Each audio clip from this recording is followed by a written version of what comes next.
wala doon sa talata. Di ba may time din yung sagot? Sino Moderator, ang kausap yan? Moderator. May time ba yung sagot ko or wala? Simple lang naman ang tanong, kapatid. Ba't mo naman papahapakin Sandali pa? na. Sino ang kausap dyan sa verse na yan? Kristiyano ba o yung mga hindi Kristiyano? Sagot! Sinagot na niya, Hernan, sinagot na niya. Kung ang kausap ni Pablo dyan ay Kristiyano, saan yung itinatanong ko na salita ni Pablo naman sa hindi Kristiyano? Yun ang basahin mo. Na sinabi niya, kayo, hindi kayo ligtas mula pa ng una. Talagang itinalaga kayo sa kapahamakan. Anong talata yun? Nagsasagot ako, Meron Pastor. ba? Moderator, nagsasagot ako.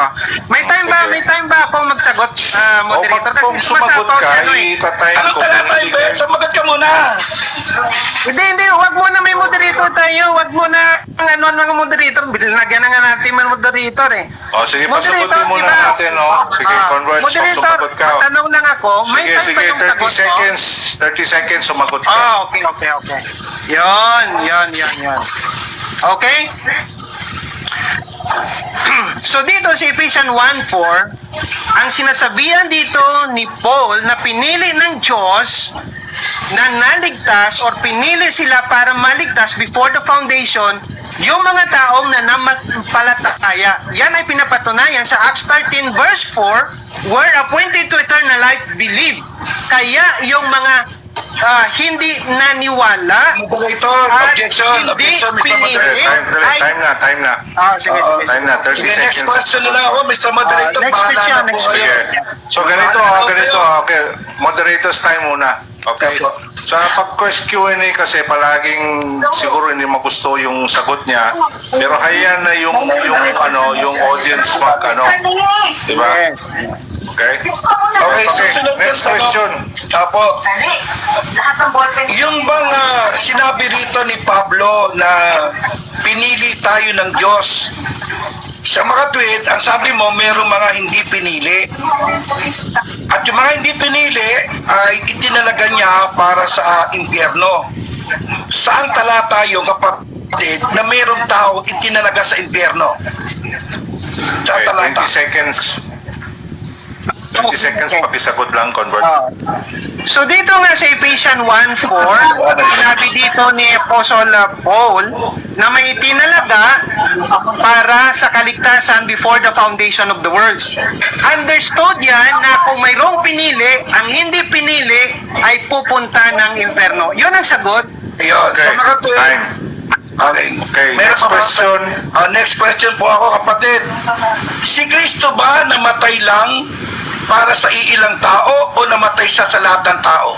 Sagot. So Romans 8:33-34, Jesus died for the elect. Yan po. At makikita natin in John chapter 10 verse 14, Jesus died for the Mr. Moderator, objection muna. Ano yung binasa mong talata na si Kristo namatay para sa iliklaan? Anong talata yun?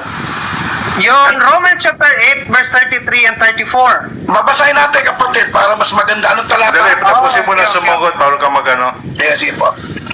Sige, tapusin mo yung sagot mo, meron ka pang 55 Kasi ang tanong ko, seconds. Mr. Moderator, ha? Si Kristo Objection, ba namatay objection. para sa kakaunti lang o sa lahat, kapatid, na yun ang tanong ko, Pastor Don? Objection. Objection din. Tanong lang naman yun. Anong counter objection mo? Kasi hindi ba hindi pa tapos yung time ko. Bakit parang Kasi sige. you're not answering my question, bro, kaya kami nag-joke. Bronan, sinagot naman yun. hindi kami. Romans 8:33 ba yan? Tama ba? Pwede ko babasahin, kapatid? Sige. Babasahin ko, kapatid. Anong verse mo? Sino ang magsasakdal ng anuman laban sa mga hirang ng Diyos? Ang Diyos ang umaaring ganap. Nasaan yung verse na sinabing namatay si Kristo para sa hirang, sa elect? Sa elect. Sabi mo yun, Ganito. verse mo yun. Saan talata yun? Sagot. Coverts, pakisagot lang. Yan po ang next question niya. 20 seconds po.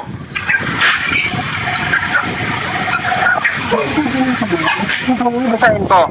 Who shall bring any charge against God's elect?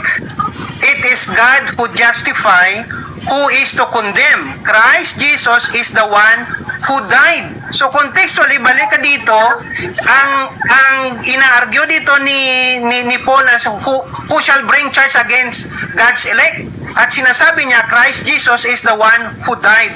Contextually dito po Mr. ay Moderator, may tanong makikita. ako. Dali, pakinggan muna natin. Continue, convert. So dito makikita natin contextually na Jesus died for the elect. Kaya walang isa na mag-bring ng any charge against them. Yan po, contextually. Okay, so ano po yung verse pinasa mo tungkol sa elect po? Para marinig yes, ng lahat. Moderator ha. Ang sabi niya, ang babasahin niya, yung pala, ano pala niya, interpretasyon niya yun. Ang babasahin niya, namatay siya sa ilig lang. Babasahin ko yung talata. Sino ang ahaton? Si Kristo na namatay. May nabasa ka bang si Kristo namatay para sa ilig? O dinagdagan mo lang? Pakisagot lang, convert. Contextually po, makikita natin dito. Kasi yung tanong mo na, sandali lang, nagsasagot pa ako eh. Kasi Sige, sabi tuloy mo niya, ang sagot mo. ang tanong niya kanina, namatay ba si Kristo sa lahat or hindi? Kaya sinagot ko, si Kristo namatay sa mga elect. Kasi kung titingnan natin ng context, Jesus is the one who died. Who shall bring any charge against God elect? Yun po Okay, ang time na. binigay sa Mr. context. Moderator. Time na, 20 seconds. Tinatanggap mo ba na si Kristo ay namatay sa kanyang mga kaaway at hindi lang sa elect? Nasa Roma 5:8. Okay, it's 20 seconds. Babasahin ko muna, Mr. Moderator, yung tanong ko. Kasi binasa niya Sige. kanina, nalito siya eh. Nakabasa siya ng elect. Ito, datapwat, ipinagtatagubili ng Diyos ang kanyang pag-ibig sa atin. Nang tayo mga makasalanan pa, si Kristo'y namatay dahil sa atin. Saan namatay si Kristo? Sa elect ba o sa mga makasalanan? Sagot. Okay, convert, pakisagot lang sa tanong. Okay, sagot. Lahat po, lahat sa mga elite na makasalanan, yon ang diyan napatay si Kristo. Kasi sabi dito, makikita mo, kinukot niya Objection, yung... Mr. Moderator. Objection, Mr. Moderator. Tapusin natin. May objection ako, bro. May objection ako. Tapusin natin. Tapusin mo na. Oh, sige, ano objection? Mag-object ako, Pastor, no? Moderator's time muna, moderator. Sige. Ano yung objection muna? Ano objection? Objection, ito objection ko, Mr. Moderator. Ang nakalagay yung sa talata, pinipilit niya yung salitang elect. Ang nakalagay yung sa talata, tinatanong ko, si Kristo ba ay namatay dahil sa makasalanan doon sa Romans 5:8 o sa elect lang? So, tanggap po Ay, ka, sa objection niya, convert. Oo. Ayun, dalawa yung sagot ko, moderator. Si Kristo namatay sa mga makasalanan ang elect. Explain ko. So dito makikita natin sa verse 6 na ungodly, for the ungodly. Pagdating dito sa may verse 8, sabi dito, but God shows His love us in that while we were still sinners. So ang sinners at saka ungodly, the same sila, identical. Pero sino itong ungodly? As mga believer na nampalataya sa kay Kristo. At yan sila ay mga elect. Yan po. Next Ito po question. ang ating explanation dyan. Kung namatay Okay, siya next dahil question. sa mga makasalanan, yung mga makasalanan na sabi mo hindi pinili, saan sila pupunta? Okay, sagot po. Yung mga hindi pinili na mga makasalanan, pupunta sila sa impyerno.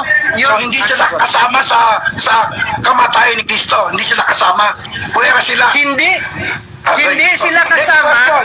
Nung sabihin ba ni San Juan, for God so loved the world, yung word ba doon, tinutukoy ba, elect lang o lahat ng tao? Ganyan na lamang ang pag-ibig ng Diyos sa sanlibutan. Okay, sagot, last 30 seconds. So,